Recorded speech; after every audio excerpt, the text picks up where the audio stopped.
बच्चे समझदार होंगे तब तक ये दारू पीने वाले 45 साल से ज्यादा क्रॉस नहीं हो पाते। 45 साल के अंदर दारू पीने वालों के फेफड़ा और गुर्दा खत्म हो जाते हैं, खत्म। ये मासूम बालकों की जिंदगी बर्बाद हो जाती है। जब तुम 40 में पहुंचोगे तब इनकी असली उम्र पड़ने वाली होगी। जब तुम मर जाओगे तो इनको मक्का काटनी पड़ेगी। ये पढ़ दारू पी पी के तुमने जितना कर्जा लिया है, कर्जा वाले तुम्हारी औलाद से मजदूरी करवाएंगे, औलाद को पढ़ने नहीं देंगे। दारू पीना, एक पेड़ के नीचे फौजी दारू बन रही थी, तो जब दारू बन रही थी तो वहां 4 लोग मर गए। परीक्षा दारू जहां बन रही थी वहां 4 लोग मर गए। कौन कौन? दारू जहां बन रही थी तो दारू की थोड़ी महक लगी, एक कोयल थी वो खत्म हो गई। पी नहीं, महक में ही मर गई। नंबर 1 कोयल मर गई, दूसरा कौवा मर गया, और तीसरा शेर मर गया, और चौथा कौन मर गया? सुअर। दारू पेड़ के नीचे बनती 4 लोग खत्म हो गए। और दारू पीने वालों में ये चारों गुण होते हैं। पहले दारू वाला देखा जब हल्की पीता है, हल्का नशा चढ़ता है तो कोई जैसा बहुत मीठा बोलता है, अरे यार तुम्हारे लिए सब कुछ दे देंगे, और जो मेरा वो सब तुम्हारा है। दारू पी के मध्यम नशा चढ़ेगा तो कोई जैसा मीठा बोलेगा, और जो थोड़ा चढ़ा सो कौआ गिरा चर कौआ बन जाता है, बहुत ज्यादा बोलता है। और कौआ बनने के बाद फिर देखा और ज्यादा चढ़ा तो दारू वाला जहां हो वहां क्या कहेगा? हटो, है कोई टोला में हाथ डालते झोला, पूरे गांव को खरीद लूंगा, मालूम है? फिर शेर बनता है ना। और ज्यादा चढ़ा सोई नाली में पड़ा रहता है, नाली को साफ कौन करता है? सुअर। फिर लास्ट में नाली में पड़ा रहता है, तो दारू पेड़ के नीचे बन रही, वहां 4 खत्म हुए। कोयल मरी, कौआ मरा, शेर मरा, और सुअर मरा। मैं तो ये कहूंगा बेलझाड़ी के लोगों, दारू पीने से क्या मिलता है? दारू पीने वाले बाप की इज्जत लड़का नहीं करेंगे। दारू पी के तुमने बर्बाद कर दिया तो तुम्हारी औलाद बुढ़ापे पे अंदर से खींच खींच के दरवाजे पर डाल डाल करके जूता बजाएगी, कोई मोहल्ला वाला बचाने नहीं आएगा। क्यों नहीं आएगा? तुमने कुछ रखा नहीं है, सब बर्बाद कर दिया, खत्म कर दिया है तुमने सब कुछ। तुम दारू पियोगे, शरीर से बलहीन हो जाओगे, तुम्हारी पत्नी तुम्हारा सारा छोड़ के किसी पराये पुरुष को लखेगी, और जब पराये पुरुष को तुम्हारी पत्नी लखेगी तो तुम्हारी आन मान शान मर्यादा धूल में मिल जाएगी। और वही लोग तुम्हें दारू पिला करके तुम्हारी लड़की के साथ में, तुम्हारी पत्नी के साथ में दुर्व्यवहार करने का काम करेंगे।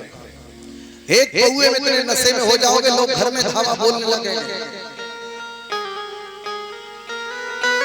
दारू पीने के बाद कितने भी बड़े पैसे में आप हो जाओ, गांव में, मोहल्ले में, क्षेत्र में तुम्हारी इज्जत नहीं रहेगी। कौन है वो? दारू वाला है यार, उससे क्या पूछो, क्या जानता होगा? बेकार है।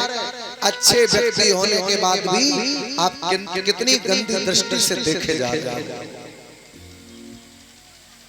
और सुनो, जो बाप दारू पीता है वो चाहे अपनी लड़की अच्छे घर में करना चाहे, नहीं हो पाएगी।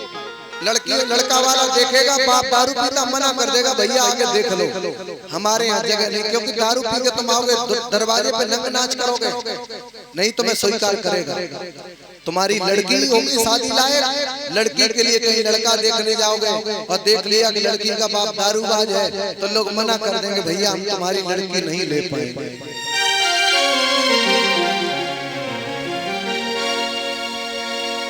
सब बेकार हो जाएगा।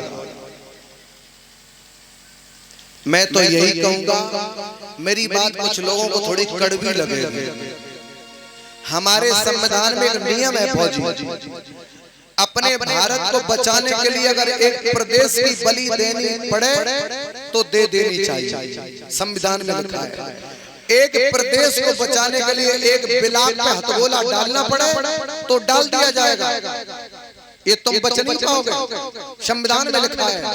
और एक बिलाक को बचाने के लिए एक गांव को भूजना पड़े तो एक गांव को भूंज दिया जाएगा, और एक गांव को बचाने के लिए एक आदमी को अगर मारना पड़े तो मार दिया जाएगा। हम तो माताओं, जिस घर में जो लोग दारू पीते हैं उन माताओं को मैं बहुत बहुत धन्यवाद कहता हूं। बेचारी मार भी खाती हैं, दिन रात इस टेंशन में रहती है कि हमारा पति कहां गया होगा दारू पी के, कहां एक्सीडेंट हो जाए, कहां मर जाए। खाना भी खाती पर पचना सहज नहीं, कहां तुम मारे जाओ, कहां गिर जाओ, कहां ठोकर लग जाए। क्योंकि रोड पे जब हम होश में चलते हैं तब तो हमारा एक्सीडेंट हो जाता है, और जब हम दारू पी के बेहोश चलते हैं तो याद रखना, दारू खूब पीना, एक फोटो बड़ी बनवा के घर पे रख देना, ठीक है? इतनी बड़ी फोटो बनवा के घर पे रख देना, क्योंकि शांति हवन में उन्हें कहीं बनवानी ना पड़े। फिर खूब पीना, क्योंकि फूल वूल लोग चढ़ाने के लिए कहां से आए, फोटो बनवा के रख देना, पियो आराम से जी भर के। जिंदगी में जिंदगी को राज पाना चाहिए, और जिंदगी में जिंदगी को मुस्कुराना चाहिए, और जिंदगी में जिंदगी की शर्त पूरी ना हो तो जिंदगी में जिंदगी से रूठ जाना। दारू पियो, कब पियो? तुम्हारी पत्नी उल्टी चलती हो दारू पियो, और आज उल्टी चलती हो दारू पियो। फौजी माँ सरस्वती स्कूल में हम पढ़ते थे अरबान में, तो सुल्तानपुर के रवि दुकान पान की चलाए रहे, जे कक्षा 9 में पढ़ते थे, ये बीड़ी पीते थे। एक दिन क्या हुआ, स्कूल में जब पहुंचे, ये बात मैं आपको इसलिए बता रहा हूं कि आप जब स्वयं खराब हैं तो आप अपनी संतान, अपनी पत्नी को अच्छा नहीं बना सकते हो, बात इसलिए बता रहा हूं। तो भैया ने बीड़ी जलाई, सूतल लग, एक त्रिवेदी है कटरा के, देखे घटनिया खूब खा, पहले राजश्री खाते रहे। तो घंटा प्रथम जैसे ही लगा तो इन्होंने बीड़ी जलाई, जलाने के बाद पीने लगे, और जैसे ही बीड़ी पीने लगे, बीड़ी इन्होंने पीछे करी, तो पीछे वाले की पैंट में जो वो बीड़ी लगी, तब तक गुरुजी आ गए, सम्मान में खड़े हुए, पीछे वाले के पैंट में बीड़ी लगी, तो उसकी टांग जल गई। बोले हाय गुरुजी मार डाला। बोले क्या हुआ? बोले गुरुजी ये बीड़ी पीता है। सो गुरुजी फुल स्पीड में भागे, ऑफिस में डंडा उठा के लाए, और गुरुजी ने बाहर निकाला और डंडा ऊपर किया, और चेला से कहा कि नालायक बीड़ी पीता है। और रवि सिंह ने डंडा पकड़ लो, रवि सिंह बोले गुरुजी नालायक तू तमाकू खाता है। अब बताओ, चेला बीड़ी पिए फिर रहे हो, गुरुजी तमाकू डाले फिर रहे मुंह में, तो डंडा मारने की किनकी औकात है? गुरुजी का डंडा वहीं रह गया। भाई जब तुम खुद में अच्छे नहीं हो तो दूसरों को अच्छा कैसे बना सकते हो? तो याद रखना, आपके अंदर ये सब मांस मदिरा इत्यादि के गुण हैं। आप अपनी संतान को गलत कामों से रोक रहे हो, अपनी पत्नी को गलत रास्ते से रोक रहे हो, तो तुम्हारा कोई भी काम असर नहीं पत्नी को कर सकता है, तुम्हारा कोई भी प्रवचन पत्नी को संभाल नहीं सकता है।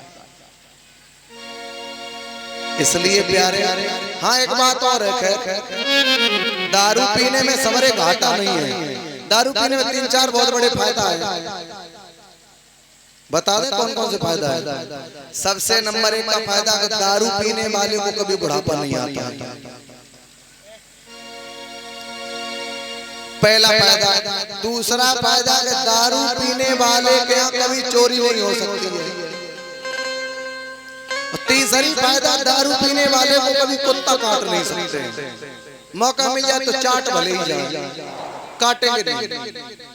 अच्छा, तीनों का फायदा तरीके समझा दे आपको विस्तार से कि दारू पीने वाले को बुढ़ापा क्यों नहीं आता। 40 से 45 में गुर्दा फेफड़ा गल के समाप्त, तो खुद मर जाता, तो बुढ़ापा कहाँ आया? पहले ही मर गया। तो बुढ़ापा कैंसिल। दूसरी बात चोरी क्यों नहीं होती है? दारू पीने वाले क्या बर्तन, थाली, लोटा, गिलास, कटोरी सब चटके बटके होंगे। क्यों? दारू पी के खाना खा रहा, दाल में नमक कम हुआ, थाली उठाई फेंक दी। हमने 5 बीघा खेत बेच के पी लिया और हमारे यहाँ दाल में नमक नहीं, 2 पैसे की बात, फेंक दी थाली। तो जहाँ चम्मच, थाली, सब बर्तन फूटे होंगे वहाँ दारू वाला क्या करेगा? चोर क्या करेगा? तो पहली बात। दूसरी बात, कुत्ता क्यों नहीं काटता? एक सायमा नहरवा के पास से दारू पी के आए और गांव में जैसे ही घुसे तो नाली में गिर पड़े और नाली में ज्यादा नशे में थे तो उल्टी सीधी होने लगी मुंह से। और जब उल्टी सीधी होने लगी तो फौजी बगल वाले घर में कुतिया पली थी, बड़े बड़े बालों वाली। सुबह कुतिया उधर से निकल के आई और कुतिया ने देखा तो सफाई अभियान में लग गई, चाटने लगी। अच्छा वो थे नशे में।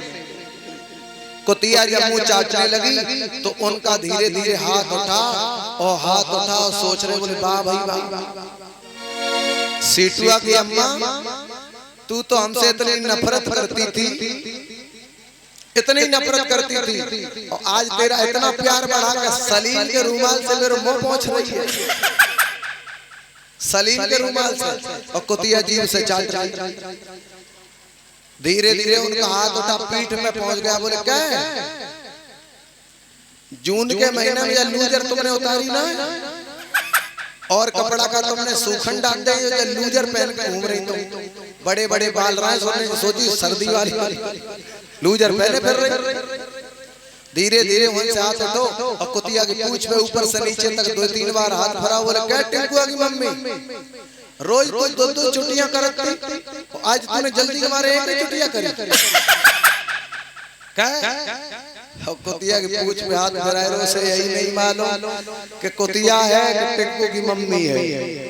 तो याद रखना, होश में भी लोग अपने जोश को खो देते हैं।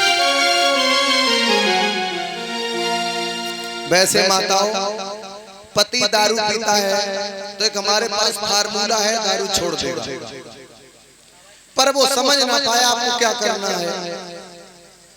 देखो कितनी बढ़िया कथा हो रही है, कथा भी हो रही है और डॉक्टरी भी चल रही है। आम के आम गुठलियों के दाम। ये नुक्सा हमारा कई एक लोगों के ऊपर हमने करवाया है और इसमें 100 में 100% फायदा मिला है। देखिए हम लोग जानबूझ के किसी चीज को नहीं खाते, पर मेडिकल से खाते हैं। काली गाय जो होती है ना, काली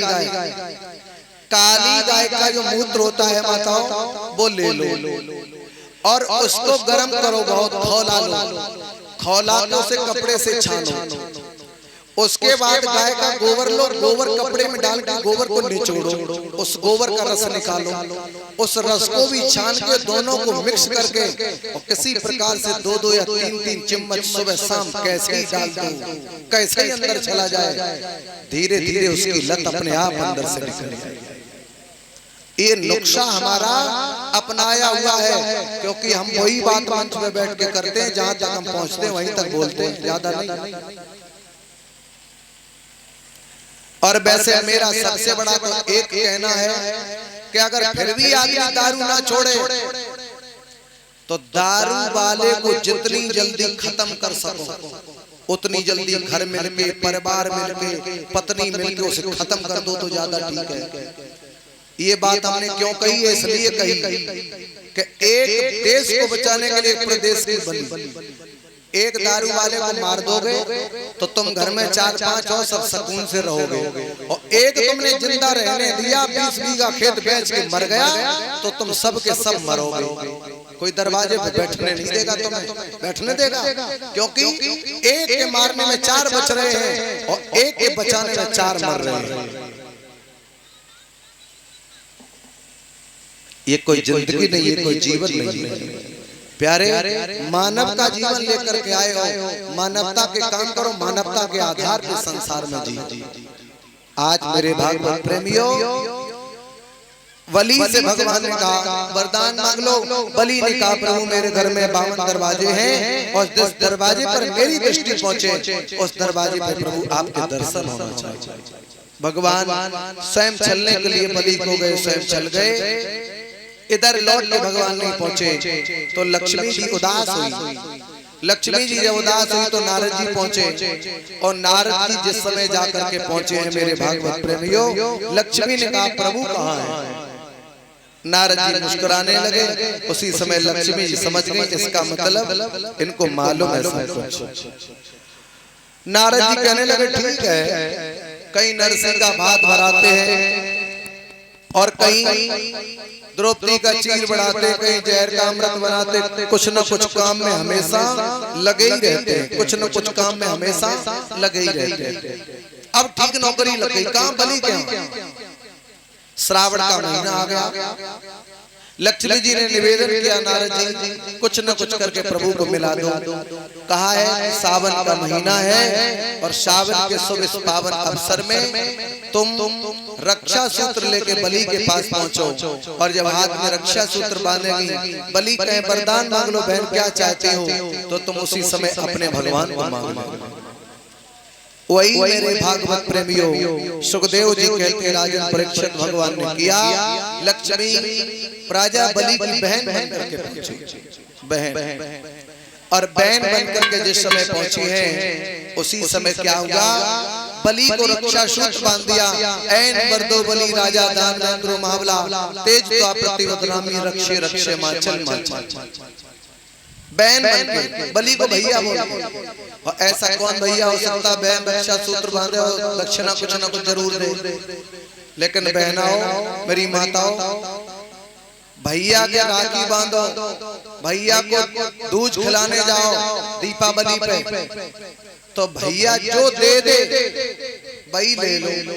अच्छा कुछ तो माता ऐसी होती भैया हम तो आएंगे जो हमें भैंस की एक पड़िया दे दो, तो या वो सफेद वाली बकरिया चाहिए तो आएंगे। भैया ने तो दे दी, भौजाई की इच्छा नहीं है तो मालूम है कि सर्दी नहीं कटेगी और बकरिया मर जाएगी, कोई रोक नहीं सकता। तो इसलिए दान वही जो दानी ने देने में कष्ट ना माना हो, और कष्ट हुआ अगर देने में तो दान नहीं जुर्माना।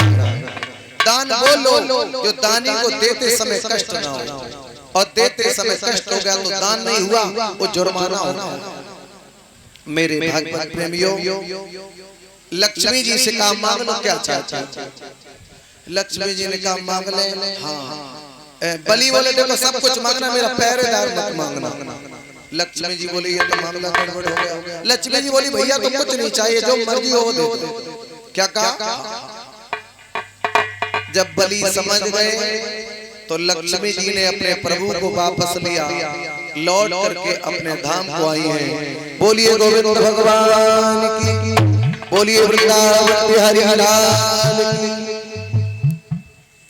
आइए सभी लोग एक भगवान का कीर्तन और उसके बाद में आगे की प्रभु की पावन कथा।